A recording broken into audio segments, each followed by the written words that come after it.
नमस्कार, जोहार झारखंड देख रहे हैं आप। आपके साथ मैं हूं शिप्रा झा। बुलेटिन की शुरुआत करेंगे बड़ी खबर के साथ और बड़ी खबर रांची से है, जहां एक घर के बाहर से बम बरामद किया गया है। सुखदेव नगर इलाके से बम मिला है। आरोपी पिंटू वर्मा को गिरफ्तार कर लिया गया है। आपको बता दें कि पिंटू का सनी गिरोह से ताल्लुक बताया जा रहा है। पुलिस ने फिलहाल बम को डिफ्यूज कर दिया है। तस्वीर हम आपको दिखा रहे हैं। देखिए, एक घर के बाहर से बम बरामद किया गया। सुखदेव नगर इलाके में वो घर है जहां से बम को बरामद किया गया है, जिसके बाद पुलिस ने उस बम को डिफ्यूज कर दिया है। पिंटू को गिरफ्तार किया गया है। बताया जा रहा है कि पिंटू का सनी के गिरोह से ताल्लुक है। और जो तस्वीर आप अपने टीवी स्क्रीन पर देख रहे हैं, यहां पर देखिए बम को डिफ्यूज किया गया। उसके बाद की ये तस्वीर है, एक घर के बाहर से बम बरामद किया गया। हालांकि कई सारे ऐसे सवाल भी हैं कि आखिर ये बम यहां क्यों लगाए गए थे, कौन इसके पीछे है। इन सब की जांच पुलिस की तरफ से जरूर की जा रही है। तस्वीर देखिए, ये तस्वीर हम आपको दिखा रहे हैं। यहां पर घर के बाहर से बम बरामद किया गया है। सुखदेव नगर इलाके में एक घर है जहां पर घर के बाहर ही बम को रखा गया था और समय रहते पुलिस की टीम वहां पहुंची। पुलिस की टीम ने उस बम को लिया, उसके बाद उसे डिफ्यूज कर दिया गया है। जब डिफ्यूज किया जा रहा था उस वक्त की ये तस्वीर आपके टीवी स्क्रीन पर हम आपको दिखा रहे हैं। देखिए किस तरीके से यहां पर बम को डिफ्यूज करने की प्रक्रिया की गई और डिफ्यूज होने के बाद जो धमाका वहां पर हुआ उसकी तस्वीर आप अपने स्क्रीन पर देख रहे हैं। और इसके साथ ही पिंटू नाम के एक आरोपी को गिरफ्तार किया गया है। सीनियर एसएसपी सर को एक सूचना मिला था कि एक सुखदेव नगर एरिया के मधुकम क्षेत्र में एक घर में एक अपराधी जो है, पूर्व अपराधी इतिहास है उनका, उनके घर में एक सुतली बम और कुछ हथियार रखा हुआ है। इस सूचना पे बाद में सीटी सर के नेतृत्व में गाइडलाइन पे हम लोग गए, सुखदेव नगर थाना प्रभारी के साथ। उस घर पे जो पिंटू वर्मा करके हरमू के रहने वाले हैं, उनके ससुराल है। ये पूर्व में भी जेल गए हुए हैं। रांची के ओरमांझी थाना क्षेत्र स्थित प्रोजेक्ट +2 हाई स्कूल सदमा में बवाल की जांच जारी है। पुलिस ने 4 आरोपियों को धर दबोचा है, वहीं एक आरोपी अब भी फरार है। साथ ही बीजेपी प्रतिनिधि मंडल ने स्कूल प्रबंधन से मुलाकात की। ओरमांझी मामले में 4 गिरफ्तार,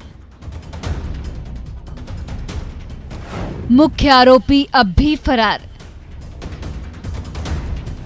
कब होगी फिरदौर अंसारी की गिरफ्तारी? ओरमांझी के सदमा स्थित प्रोजेक्ट हाई स्कूल में टीचर्स डे के दिन बवाल हुआ था। घटना को करीब 1 हफ्ते हो गए, लेकिन डर अब भी बरकरार है। स्कूल खुल गए, लेकिन छात्र छात्राओं की संख्या काफी कम रही। क्या हुआ था उस दिन, कुछ जानकारी मिली थी? कुछ हंगामा हुआ था यहाँ पर बताया जाता है। नहीं पता। कई बच्चे आज नहीं आए हैं क्लास में? नहीं। क्यों नहीं आए हैं, कुछ पता चल रहा है? स्कूल पहुंची हो तो? हाँ, थोड़ा बहुत। क्या पता? नहीं पता सर। तो यहाँ पर तमाम लोग जो हैं, बच्चे हैं, डरे हुए हैं, ज्यादा कुछ बोलना नहीं चाह रहे हैं। ओरमांझी झारखंड के किसी दूर दराज इलाके में नहीं, बल्कि राज्य की राजधानी रांची का हिस्सा है। बावजूद इसके छात्रों के चेहरे पर दिख रहा डर कई सवाल खड़े करता है। स्कूल के प्रिंसिपल ने भी सुरक्षा की मांग की है, जबकि स्कूल के क्लर्क का कहना है कि जब तक मुख्य आरोपी फिरदौर अंसारी गिरफ्तार नहीं किया जाता, तब तक डर बना रहेगा। हम चाहते हैं कि यहाँ पर जो भी खाली है वहाँ पर मेल टीचर दें और बाउंड्री वॉल कराएं और सुरक्षा की व्यवस्था करें। था तो बाउंड्री से चढ़ के यहाँ पे प्रोजेक्ट, कंप्यूटर, सारा चीज चोरी हो गया। और अभी भी अगर हम यहाँ पे अगर नहीं रहेंगे ना, तो यहाँ पे सारा चीज चोरी हो जाएगा। वहीं इस मामले पर राजनीति भी शुरू हो चुकी है। मामले को लेकर बीजेपी के प्रतिनिधि मंडल ने स्कूल प्रबंधन से मुलाकात की। प्रदेश बीजेपी अध्यक्ष दीपक प्रकाश ने सरकार पर भी निशाना साधा। उसका भतीजा ये कर रहा है और जो अध्यक्ष महोदय कौन, रशीद अंसारी का संबंध सत्ताधारी दल झारखंड मुक्ति और मोर्चा और कांग्रेस के साथ, इसलिए पूरी तरह से उसको बचाने का भी प्रयास किया जा रहा है। एक धर्म विशेष के उचक्के लड़कियों से फोन नंबर मांगते हैं, बात न करने पर अगवा कर लेने की धमकी देते हैं, हथियार लहराते हैं और फिर शिक्षकों से भी मारपीट करते हैं। सवाल है कि क्या रांची पुलिस का खत्म हो गया है इकबाल?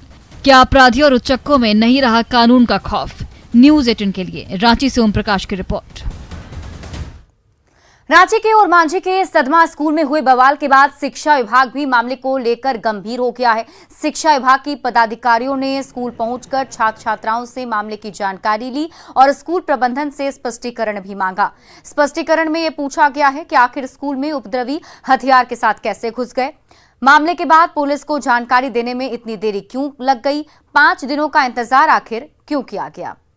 यहाँ से स्पष्टीकरण मांगे हैं मैम, दे रही है यहाँ की जो प्रिंसिपल है, उसको हम लोग आगे भेजेंगे और जो भी अपनी तरफ से कार्रवाई होगा उसको करेंगे। झारखंड से महिला उत्पीड़न की 2 बड़ी खबर है। लोहरदगा में एक आदिवासी महिला से रेप का आरोप है, तो दूसरी ओर गोड्डा में एक युवक आदिवासी महिला को शादी के लिए धर्म परिवर्तन का दबाव डाल रहा था। तो सवाल है कि झारखंड में क्या हो रहा है? लोहरदगा में आदिवासी महिला से रेप, गोड्डा में युवती को धर्म बदलने की धमकी। झारखंड में ये क्या हो रहा है? लोहरदगा के कुडू थाना क्षेत्र में एक आदिवासी महिला के साथ दुष्कर्म और मारपीट का मामला सामने आया है। महिला का आरोप है कि सुल्तान अंसारी नाम के युवक ने उसके साथ बदसलूकी की और फिर खेत में ले जाकर उसके साथ दुष्कर्म किया। यही नहीं, सुल्तान अंसारी ने महिला को जान से मारने की भी धमकी दी। रेप का आरोपी सुल्तान अंसारी खुद को NCWC नाम की संस्था का जिला अध्यक्ष बताता है। लेटर हेड पर कांग्रेस नेताओं की फोटो भी है। हालांकि NCWC का कांग्रेस से संबंध है या नहीं, ये अभी साफ नहीं है। फिलहाल पुलिस सुल्तान अंसारी को ढूंढ रही है। रेप का मामला गोड्डा से भी सामने आया है। आरोप है कि रेप का आरोपी अकरम आदिवासी युवती पर शादी के लिए धर्म बदलने का भी दबाव बना रहा था और रेप के बाद अकरम ने भ्रूण हत्या के लिए युवती को दवा भी खिलाई थी, जिसकी वजह से बच्चा युवती के गर्भ में ही मर गया। मृत बच्चे को डॉक्टर ने ऑपरेट कर बाहर निकाला। फिलहाल पुलिस ने अकरम को गिरफ्तार कर लिया है, लेकिन युवती के परिजन अब भी दहशत में है। महिला के घर वालों ने इंसाफ की गुहार लगाई है। झारखंड में इस तरह की घटनाएं लगातार बढ़ रही हैं। दुमका में शाहरुख ने एक छात्रा को जला दिया। रांची के ओरमांझी में मुस्लिम लड़के ने हिंदू लड़कियों पर दोस्ती का दबाव डाला। लोहरदगा में सुल्तान अंसारी पर रेप का आरोप लगा और गोड्डा में आदिवासी युवती को धर्म बदलने की धमकी दी गई। सवाल है कि झारखंड में ये क्या हो रहा है? न्यूज़ 18 के लिए लोहरदगा से आकाश साहू और गोड्डा से गौरव झा के साथ ब्यूरो रिपोर्ट। झारखंड के पूर्व मुख्यमंत्री और भाजपा के राष्ट्रीय उपाध्यक्ष रघुवर दास ने जमशेदपुर में हो रहे लव जिहाद और रांची में आदिवासी छात्राओं से हुई छेड़छाड़ की कड़ी शब्दों में निंदा की। उन्होंने सरकार से दोषियों के खिलाफ कड़ी कार्रवाई करने की मांग की है। उन्होंने कहा कि हेमंत सोरेन की सरकार के राज्य में अराजकता की स्थिति पैदा हो रही है। अगर आरोपियों के खिलाफ जल्द कार्रवाई नहीं की गई तो उनका मनोबल और बढ़ेगा। राज्य सरकार को चाहिए कि इस तरह की मानसिकता रखने वालों पर कड़ी से कड़ी धारा लगाकर कार्रवाई की जाए। से सरकार बनी है तो महिलाएं बच्चियों के साथ तो सामूहिक बलात्कार की घटना तो हजारों में घट ही रही है, लेकिन हाल के 1 महीने के अंदर जिस तरह जिहादी मानसिकता की सोच रखने वाले लोग इस झारखंड के डेमोग्राफी को बदलना चाहता है। सुखाड़ को लेकर झारखंड मंत्रालय में राज्य सरकार की बड़ी बैठक हुई। हेमंत सोरेन के नेतृत्व में हुई बैठक में पता चला कि झारखंड में 145 प्रखंड में भीषण सुखाड़ वाले हालात बने हुए हैं, जबकि 98 ऐसे प्रखंड हैं जहां आंशिक सुखाड़ जैसे हालात हैं। मुख्यमंत्री हेमंत सोरेन की उपस्थिति में आपदा प्रबंधन प्राधिकार की बैठक में यह हकीकत सामने आई। वैसे हेमंत सोरेन सरकार अक्टूबर के अंत में सुखाड़ को लेकर केंद्र सरकार को अपनी रिपोर्ट सौंपेगी और सुखाड़ को लेकर मुआवजा राशि का दावा भी करेगी। बैठक में यह बात सामने आई कि हर चौथे साल राज्य को मौसम की मार झेलनी पड़ती है। बैठक में हेमंत सोरेन सरकार ने सुखाड़ से निपटने के लिए कई तरह के कदम उठाने का फैसला भी लिया। इसके तहत पलायन को रोकने के लिए हर गांव तक रोजगार सृजन का लक्ष्य रखा गया है। इसके लिए मनरेगा के तहत 5 योजना को हर गांव में शुरू करने का फैसला लिया गया। सुखाड़ पर राज्य सरकार की बैठक 145 जिलों में भीषण सुखाड़ के हालात बने हुए हैं। अभी 16 जिलों में ग्राउंड ट्रूथिंग बाकी है। उसके बाद जो सुखाड़ की श्रेणी क्या है, मॉडरेट सुखाड़ है कि भीषण सुखाड़ है, ये श्रेणी जो है उसके बाद ही निश्चित की जा सकती है। और उसके बाद जो SDRF जो फंड है उसमें भारत सरकार के ड्राउट मैनुअल के प्रावधान हैं।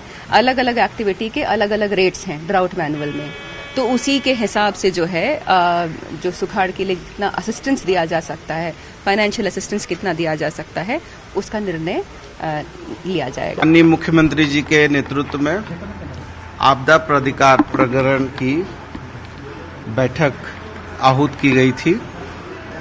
उस बैठक में राज्य के सुखाड़ को देखते हुए माननीय मुख्यमंत्री जी ने कई एक आदेश निर्देश दिए हैं और बैठक में कई एक विषय तय हुए हैं। 2014-15 में सुखाड़ की नौबत आई, 18-19 में आई और अब 22-23 में आ रहा है। मैंने हर तीसरे चौथे साल यहाँ जो मौसम का चक्र है उसका प्रभाव से यहाँ के किसान हर चौथे साल में प्रभावित हो रहे हैं। यह बात खुद माननीय मुख्यमंत्री जी ने अपने अनुभव के आधार पर पूरी मीटिंग में हम सब माननीय आपदा प्रबंधन मंत्री, स्वास्थ्य मंत्री बन्ना साहब और हम और मुख्य सचिव और सभी विभाग के प्रधान सचिव के सामने रखा, तो पाएगा कि नहीं इस बात में सच्चाई और उसके अकॉर्डिंग एक्शन प्लान बना। सुखाड़ पर हुई बैठक के बाद सूखे के हालात से निपटने के लिए सरकार का प्लान भी तैयार है। सरकार ने 1 लाख कुआं और 1 लाख तालाब निर्माण करने का लक्ष्य रखा है। ये हम आपको बता रहे हैं कि सरकार की ओर से कौन कौन सी योजनाएं चलाई जाएंगी, जिसमें बताया गया है कि 1 लाख कुआं का निर्माण किया जाएगा। ये लक्ष्य सरकार की ओर से रखा गया है। 2,500 करोड़ की योजना अभी शुरू कर दी जाएगी, जिसके बाद हर गांव में 5 तरह की मनरेगा योजना को धरातल पर लाने का भी लक्ष्य सरकार की ओर से रखा गया है। 1 लाख रुपए का मुआवजा दुर्घटना पर दिया जाएगा, सिर्फ FIR दर्ज होने के आधार पर ही, और हर महीने 5 तारीख को सर्वजन पेंशन का प्रावधान भी दिया गया है। 5 लाख नए राशन कार्ड बनाने की योजना भी सरकार ने बनाई है कि 5 लाख नए राशन कार्ड बनाए जाएंगे। इन सब के अलावा पर्यटन के क्षेत्र में रोजगार के अवसर पैदा करने पर भी जोर दिया जाएगा। सुखाड़ से निपटने के लिए पलायन को रोकने और रोजगार मुहैया कराने का लक्ष्य भी सरकार की ओर से रखा गया है। तो आने वाले दिनों में इन लक्ष्यों पर काम करेगी हेमंत सरकार। बढ़ते आगे, मुख्यमंत्री हेमंत सोरेन ने कहा कि सुखाड़ को लेकर सरकार गंभीर है। सरकार की कोशिश है कि इस हालात में क्या बेहतर हो सकता है। हेमंत सोरेन ने कहा कि ग्रामीणों को राहत देने, रोजगार देने, आय में वृद्धि करने का लक्ष्य रखा गया है। सरकार की कोशिश है कि राज्य से लोगों के पलायन को रोका जाए। यही वजह है कि उन्होंने बड़ी संख्या में योजना को धरातल पर उतारने का निर्देश दिया है।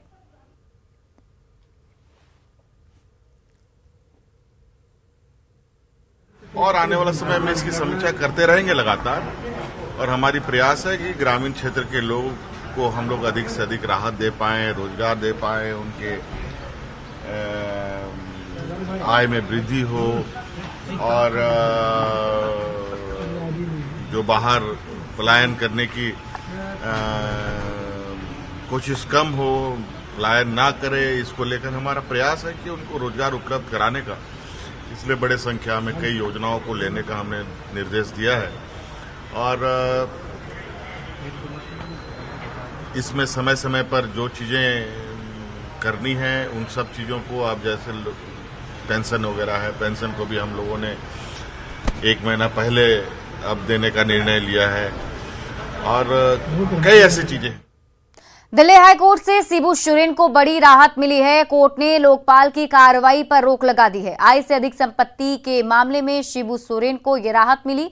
शिबू और उनके परिजनों पर आरोप था कि आय से अधिक संपत्ति अर्जित की है। अब 13 सितंबर को दिल्ली हाईकोर्ट में इस मामले पर अगली सुनवाई होगी।